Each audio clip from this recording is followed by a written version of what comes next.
I don't anticipate you liking what I have to say, uh, but I have to say it anyway because it needs to be said. For women everywhere, uh, for centuries. Um, I was listening to a podcast about this horse trainer, cowboy. Uh, I wish I wrote his name down so I could mention him because he had a lot of insight and he made a lot of sense and he pretty much described me, um, the way horses are. Uh, and horses are prey animals, and you have to, I think, understand that women are horses. uh, Most of us feel the same way horses feel. We're expected to carry heavy loads emotionally from the people around us, uh, and look good doing it. And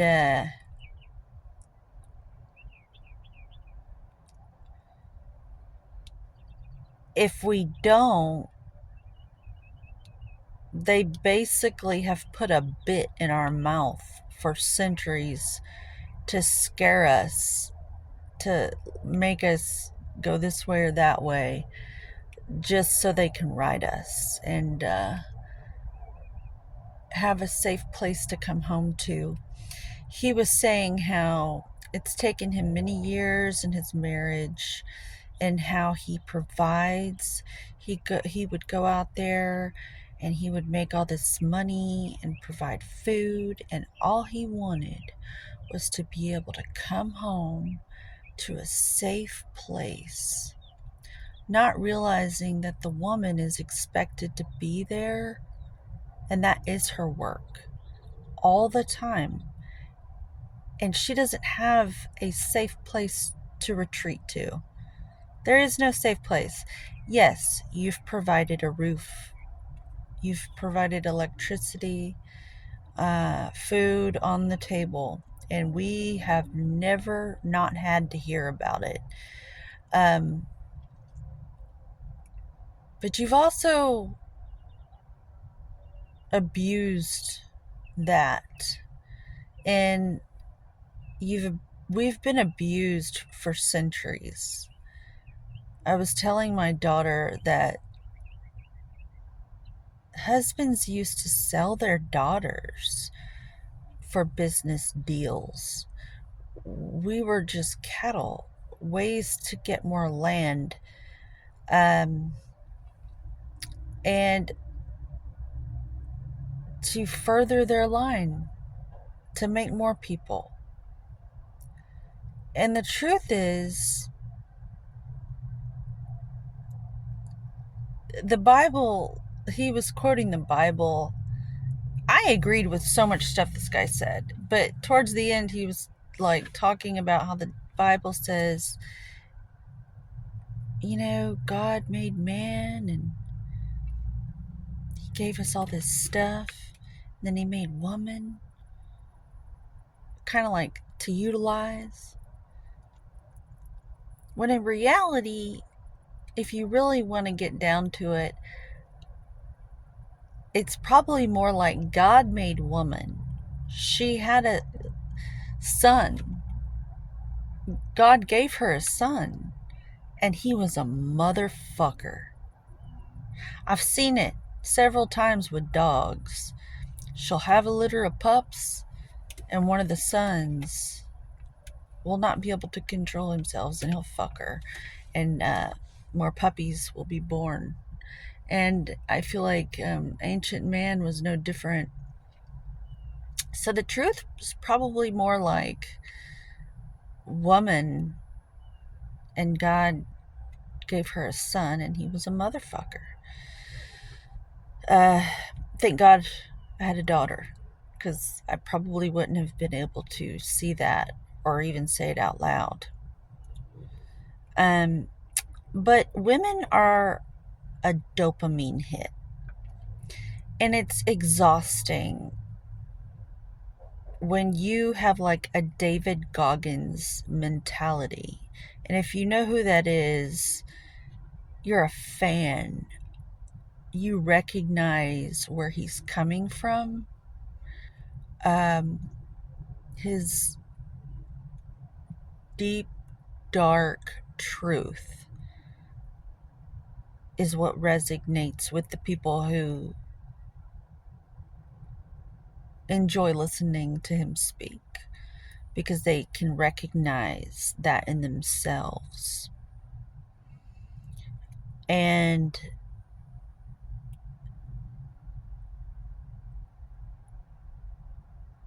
where am I going with this? I was listening to Andrew Huberman and David Goggins podcast, and they were talking about dopamine hits. And I was listening to it while I was at the gym. And as a prey animal, I'm also aware 360 degrees of the males all around me, seeing me as a fucking dopamine hit that they want to acquire. They think that we're all just opportunities to feel good. What they don't understand is women are like soldiers, and we have been serving men for eons now, centuries, in that way, all so that they can feel important and good, so they can go out there and do what's difficult. Not realizing that what we do is difficult. We don't have anywhere to run. We don't have anywhere to hide. You think you're providing safety and security for us when really most of us only know you as alcoholics that we have to put up with just to play house.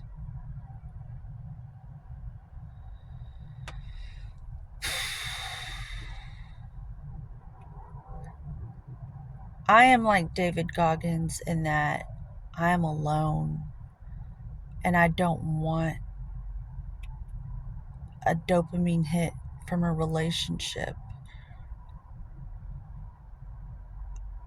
I recognize the demons and the monsters in the dungeon, because that's why I go and I work out, because I am a woman and I am a mom.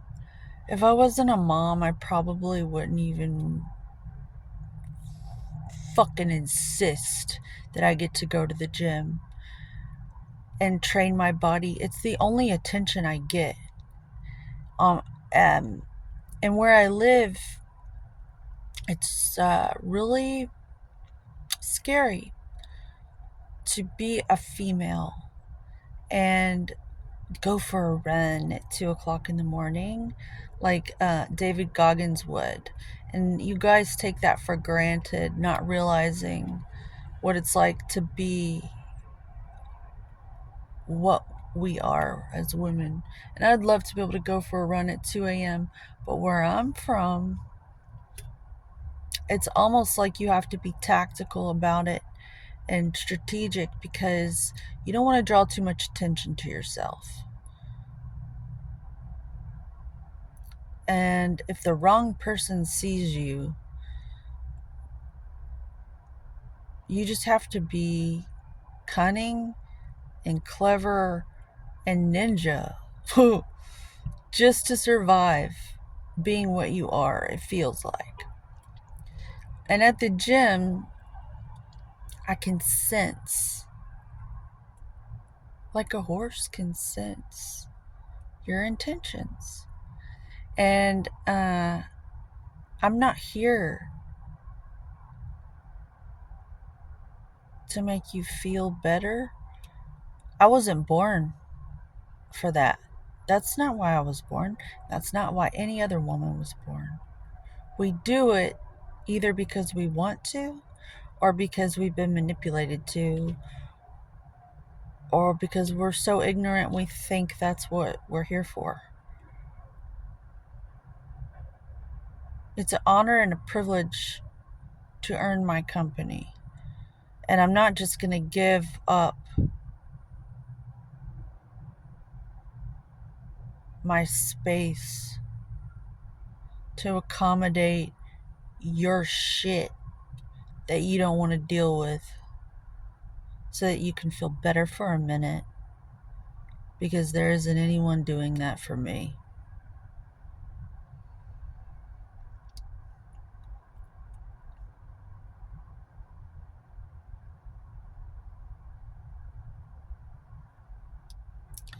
But women,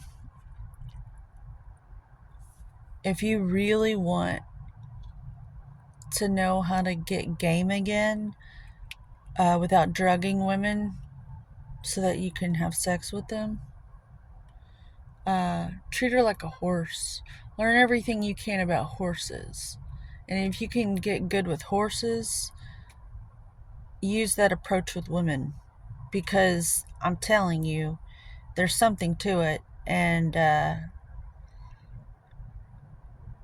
that's how you develop your game again. Because I think men have gotten a little lazy. They think they can have a wallet full of money and a cool flashy car, and that's enough. And it's just not for the real ones. And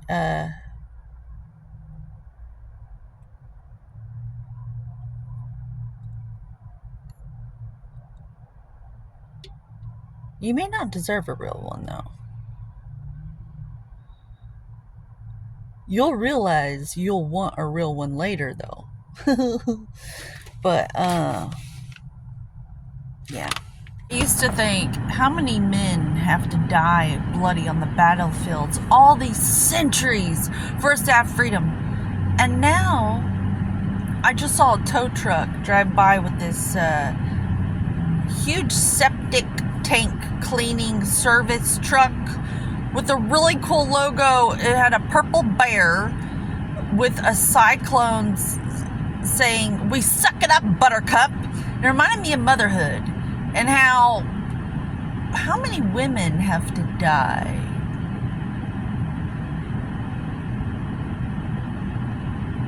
for us to speak up. So for us women, how many of us have to die before? Part of breaking the rules is insisting on rest and recovery that we've done for generations and generations. If I'm expected to do that, let's face it, until well after she's 18, I have to insist on maintaining my body so that I can even be there for her.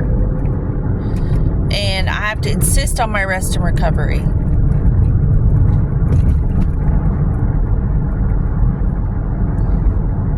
Because I have to insist on listening to my body.